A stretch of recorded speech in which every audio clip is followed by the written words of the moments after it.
어제 국민의힘 나경원 공동선대위원장이 최소한의 균형, 최소한의 저지선만은 제발 만들어달라 이렇게 긴급 기자회견에서 이야기를 했는데요. 과연 어떤 의미일까요? 국민의힘 상황에 녹록지 않다는 의미일까요? 국민의힘 김성태 서울권역 공동선대위원장과 이야기 나눠보겠습니다. 안녕하세요. 예, 안녕하세요. 김성태입니다. 주말에 어디 다니셨습니까? 주말에 동북권 또 강동 예. 뭐 이런 쪽. 어떻습니까? 다녀보시니까 지역 민심이요, 분위기가. 한 5일 전부터 예. 그러니까 흔히 말하는 여론조사에서는 응하지 않고 예. 전혀 내색하지 않고 상당히 합리적 보수이면서 이제 투표에는 적극적으로 참여하는 예. 뭐 그런 층이 있는데 그걸 흔히 이제 우리들은 사이 보수라고 그러죠. 그렇죠? 예. 그분들의 분명히 반응이 좀 나타나죠. 그분들의 반응은 지난 금요일 토요일 이틀간의 사전투표에서 일정 부분 참여하고 예. 있고 또 하나는 제가 서울 권역이기 때문에 예. 서울을 이야기하면은 서울 유권자들 입장에서는 상당히 그 균형성을 중시해요. 역대 예. 선거를 이렇게 쭉 거슬러 올라가면은 객관적이면서도 합리적이고 균형적이고 상식적인 어떤 그런 판단을 하려고 하는 그 마지막에 그 노력들이 나오거든요. 뭐 그런 측면에서 지금 너무 정치를 못 이기는 상황이 여실없이 나타나고 있지 않습니까? 정책이 정치를 못 이긴다. 그러니까 뭐 지난 2년 동안의 윤석열 정부의 국정 운영에 대한 성과 이 평가를 하는 게 중간 네. 심판 성격이지 않습니까? 예. 이번 총선이 그렇게 가지 않고 그냥 대파 들고 그냥 흔들어대면서 감성 정치가 돼버렸거든요.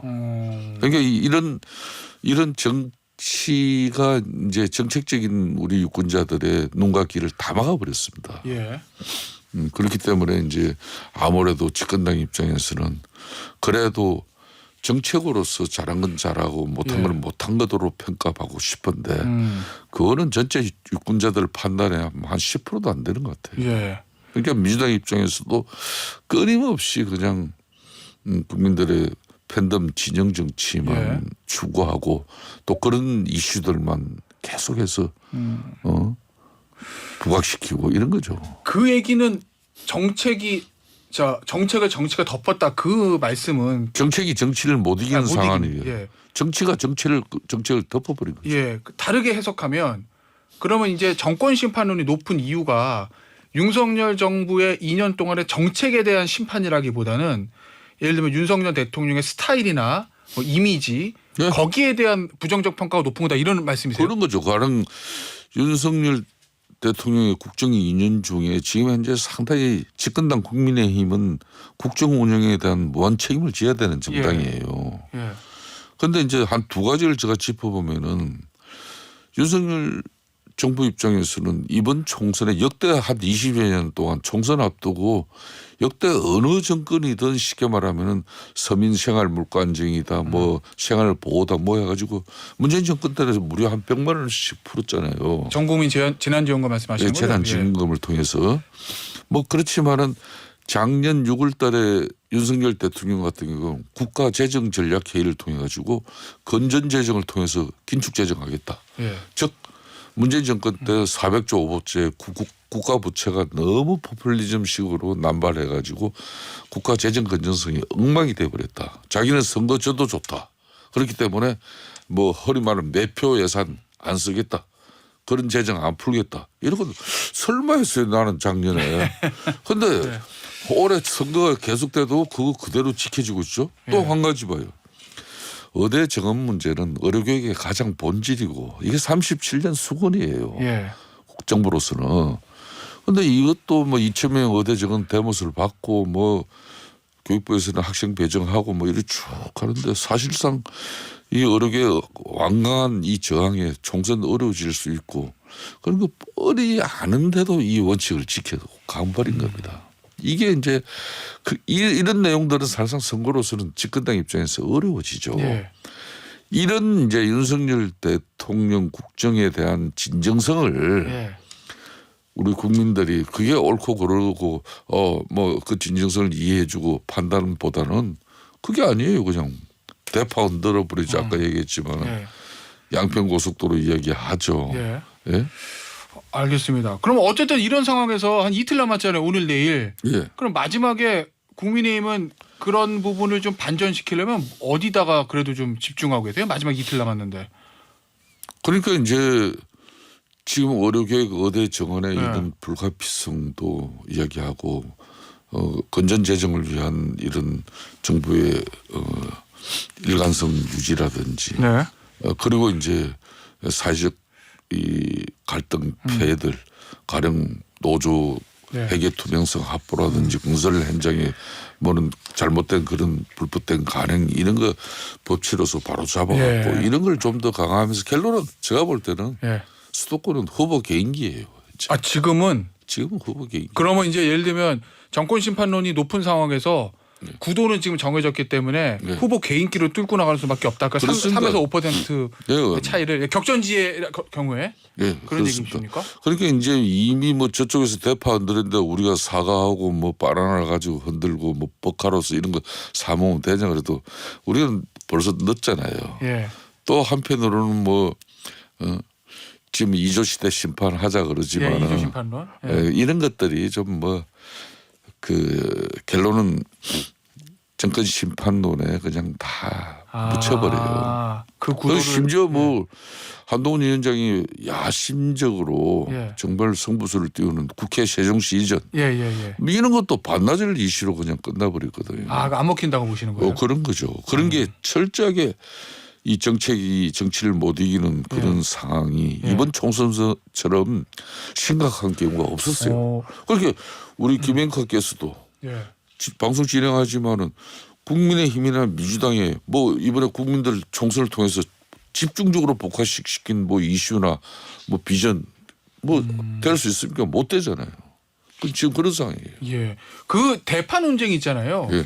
그것도 그러면 전형적으로 일종의 감성적인 정권 심판론이 표출된 거다 이렇게 보고 계시는 거예요? 그런 거죠. 그런 걸 이제 자꾸 이렇게 불질러지 않습니까? 예. 그러니까 이종섭 호주 대사, 도주 대사, 도피 대사 뭐 이렇게 했죠. 예예예. 그 우리 당 입장에서는 신속하게 예. 그래 우리 저 최상병 핵심 사건 피의자이기 때문에 네. 이 귀국해야 된다. 그래서 대통령도 결심을 했고 그럼 귀국했으면 민주당 입장에서 공수처 신속한 수사를 통해서 명명백백 밝혀달라 그래야 되는데 그 이야기 쏙 들어와 버리잖아요. 그리고 공수처는 이거는 뭐 총선까지 수사할 계획 없다 그러고 예. 그게 치고 빠지고 이런 거에 국민의힘이 계속 당하고 있는 상황이었죠. 알겠습니다. 아니 사전 투표율이 30% 넘었어요. 32%. 31.3%. 가까이 됐죠. 민주당에서는 정권 심판론을 하고자 하는 유권자들을 결집했다 이렇게 분석을 하던데 국민의힘에서는 어떻게 보고 있습니까? 국민의힘 입장에서는 아까 말씀드린 대로 사회보수 예. 뭐 이런 분들이 이제 적극적인 투표 참여하고 이게 이제 저 같은 경우는 작년 이제 6개월 전에 강서구청장 재보궐선거 때 그때 네. 투표상을 봤기 때문에 예. 이번에도 유심히 봤어요. 예. 그게 또 사전 투표율이 금요일 토요일 똑같아요. 예. 그때도 보면은 금요일은 이렇게 좀 어르신들이나 예. 뭐 경제 활동을 하시지 않는 지역 사회 내에 이렇게 투표가 용이하신 분들. 예. 금요일 같은 경우는 그런 분들이 많았고 예. 토요일 같은 경우는 경제 활동하는 직장인들이 대거 쏟아져 나왔죠. 강서구청 재보궐선거 때. 예. 예. 그래서 그 엄청난 차이를 만들었지 않습니까? 이번은 어떻습니까? 이번에는 이제 양상 자체가 예. 첫날 금요일은 아무래도 보수 진영인 저희들의 기대가 큰 그런 유권자들이 사전투표를 많이 한 거는 틀림없는 사실이에요. 그리고 이제 두째 날도 직장인들 참여가 상당히 컸지만 그 네. 비율이 또 이제 한 일방적이지는 않았다. 그렇기 때문에 기대를 좀 하죠. 알겠습니다. 그러니까 보수 소위 앞서 표현해서 샤위 보수들도 사전투표 나오기 시작했다. 그리고 이런 중도층 분석이시군요. 예. 뭐 윤석열 대통령을 지지한다라고 이야기는 못하지만은 네. 그래도 합리적인 뭐 생각을 가지고 계신 그런 중도층 분들이 예. 투표에서는 균형성을 잡아줄 수 있다고 보고 있는 거죠. 그 얘기는 최소한의 균형 감각이 유권자들 사이에서 작동할 거다. 그렇습니다. 야당에게 이제 표를 이 총선 결과에 따라서 예. 대한민국 국가의 미래나 또 엄청난 불안정한 상황이 예. 야기될 수 있지 않습니까? 그걸 우려하는 유권자들도 깨 있다는 거죠. 알겠습니다. 어제 이제 나경원 공동선대위원장이 했던 얘기, 최소한의 균형, 최소한의 저지선만은 제발 만들어 달라. 이거 이제 결국은 이제 개헌 저지선 확보하게 해달라. 뭐 이런 얘기로 해석들을 많이 하던데 어떻게 보고 있어요, 나경원? 지금 그 이야기 어제 정확한 모습. 이야기로 봐야죠. 아 그래요? 수도권에 뛰고 있는 후보자 입장에서는 예. 그만큼 절실하고 절박합니다 지금 상황. 그러니까 이제 다행히 이번 주말을 갖다 지나면서 저희들 수도권 이제 특히 박빙 지역이 네. 저희들 입장에서는 한 5곳에서 7곳 정도 늘어났다고 봐요. 박빙 지역이. 예. 그러니 그만큼 이제 좀 그래도 수도권 유권자들의 균형추가 작동하고 있다. 이렇게 이제 보는 거죠. 알겠습니다. 민주당에서는 그런데 그거 엄살이다 뭐 이렇게 얘기하잖아요. 민주당이 지금 엄살하고 있죠. 그래요? 민주당이 뭐 110석 플러스 알파 뭐 이래가지고 예. 맥심을 150석까지. 예. 그러면서 이재명 대표는 151석 가반만 넘겨달라고 예. 보고서 그게 오히려 엄살이다. 자기네들은 이미 자기네들의 우호 정당 조국 핵심당이 예. 미니멈 10석에서 12석을 모을 수 있어요. 예. 그것만 해도 벌써 가반을 훨씬 뛰어넘는 어석인데. 범야권으로 하면요. 예, 그렇죠. 예. 그만큼 우리가 어려운 겁니다. 예, 알겠습니다.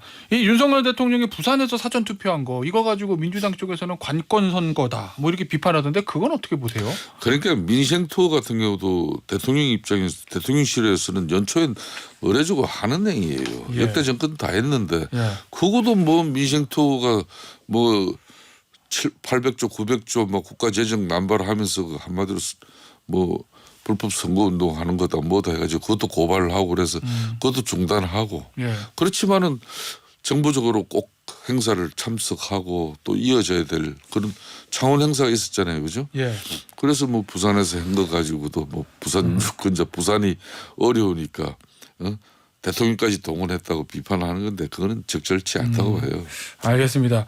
이제 민주당에 저 선거 막판에 이제 양문석 후보하고 김준혁 후보 이슈가 있는데 국민의힘은 지금 그쪽에다 이제 네거티브 전략을 집중하고 있는 거로 보이거든요. 한동훈 비대위원장 메시지나 이런 거를 보면 어떻습니까? 수도권 격전지에서 그 문제들로 인해서 조금 흐름이 바뀌는 걸 느끼시고 계시는 거예요? 제가 아니면? 뭐 여러 방송을 언론을 통해서 그 문제로 인해서 예. 양문석 후보가 자신의 경제적 이익을 위해서 자식을 압수해서 불법 사기 대출 받은 이런 내용이나 예. 그리고 김준혁 후보의 정말 뭐 입에 담지도 못할 아무리 과거의 은행이었다 그러지만은 이 뭐 공직자 되는 길이에요. 공직 후보자입니다. 그렇기 때문에 그런 자원들이 민주당의 자원들이 대한민국 국회에 이렇게 들어가서 어떤 일이 벌어질 거라는 것은 합리적 중도 무당층들이 제가 판단은 그래서 10석에서 15석 영향 줄 거라고 저는 이미 일주일 전부터 이야기를 했거든요. 예. 그런 분위기가 지금 막판에 이게 다른 데서 안 나와요. 예. 민주당에서 국민의힘 유권자는 걱정 안 해요. 예. 그런데 문제는 중도 무당층까지 무시해버리는 그런 이재명 대표의 판단이 아마 자기네들 입장에서는 10석에서 15석 까먹을 겁니다. 양문석 김준혁 후보 지켜가지고 그 두 사람이 혹시 이긴다 하더라도 예.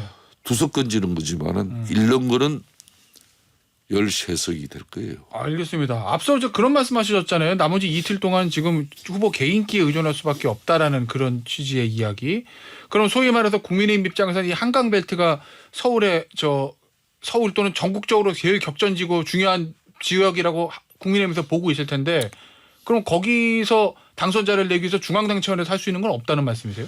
중앙당 차원에서는 한동훈 위원장이 매일 메시지 내고 예. 뭐 또 그 여건 상황에 따라서 뭐 콘텐츠 비전 다 제시하고 있잖아요. 예. 그러니까 이게 총선은 전국의 254개 지역구에서 치러지기 때문에 예. 대선 같으면은 그런 상황으로 그냥 그 메시지로 그냥 다 예. 처리가 되는데 지역 같은 경우는 다 달라요. 그리고 예. 후보 경쟁이라는 게 마지막 유권자의 선택에 예. 제일 마지막 판단이 되거든요. 뭐 그런 측면에서 서울 권역 같은 경우는 오세훈 서울시장과 예. 지역의 해난 수건을 문제를 해결하고 더 나아가서는 정부하고 이런 협조를 이끌어낼 수 있는 그런 이제 구체적인 방법 제시. 뭐 그리고 뭐 아무래도 수도권은 경제적 그런 불균형 예. 양극화가 심하잖아요. 이런 그런 사회개혁 정당으로 우리 국민의힘 의원들이 앞으로 나서겠다. 뭐 이런 정도로 적극적인 뭐 이 마지막 활동을 하면은 그나마 지금보다 나아진다고 봅니다. 알겠습니다. 이 총선 이후에 뭐 총선 결과가 어떻게 될지는 뭐 저 수요일 이후에 나오겠지만 총선 이후에 당과 대통령실의 관계는 어떻게 될 거라고 보십니까? 이 저 당정 관계가 아주 원활한 거는 아니라고 현재는 보여서요. 한동훈 비대위원장이 작년 12월 이제 취임하고 난 이후에 이제 수직적인 당정 관계로 비춰진 그런 일방 통행식 용산 중심의 국정 운영. 집권당 국민의힘은 아무 역할도 하지 못하는 어떤 무기력한 정당 이거였잖아요, 그죠? 그런데 이제 그런 이제 인식을 불식시키기 위해서 좀 집권당이 멘보. 그래서 공천 좀 부분에 또 불협화음도 있었던 것처럼 보이는 모습. 뭐 이런 여러 가지 과정을 통해서 당정이 좀 수평적 관계로 갈 수 있는 모습이 좀 정해졌어요. 뭐 이런 부분에 대해서 이제 판단을 이번 유권자가 국민의힘이 뭐 총선 맞춰지고 나면은 집권당으로서 이제 할 소리 하고 또 국민들의 쓴소리도 가감없이 전달하고 또 집권당의 면모로서 국민들에게 신뢰를 확보해서 국정을 뒷받침하는 정당이 되겠다 싶으면은 지금보다 좀 더 나은 성적표가 나올 거예요. 알겠습니다. 마지막 질문 될 것 같은데요. 총선 결과에 따라서 한동훈 비대위원장의 정치적 미래는 어떻게 될 거라고 보세요? 저는 이게 총선을 마치고 나면은 윤석열 대통령의 국정 운영 기간이 3년 1개월이 남습니다. 그렇죠. 그렇기 때문에 총선을 이기기 위해서 소방서로 들어온 한동훈 위원장의 역할은 여기까지여야죠. 그 이후에도 한동훈 위원장이 뭐 전국을 다니면서 뭐 우리 당정의 중심에 서버리는 어떤 그런 모습이 되면은 국정 운영 3년 1개월이 그냥 묻히게 되고 또 야당도 그렇지 않아도 뭐 또 조기엘 레임덕을 만들려고 하고 심지어 뭐 지금 현재 상황은 탄핵까지 준비하고 있잖아요, 그죠? 뭐 이런 상당히 위험한 상황 입장에서는 뭐 한동훈 위원장의 처신은 진중하고도 신중한 그런 어떤 모두가 중요하죠. 알겠습니다. 오늘 말씀 여기서 마무리하도록 하겠습니다. 지금까지 국민의힘의 김성태 서울권역 공동선대위원장이었습니다. 감사합니다. 예, 감사합니다.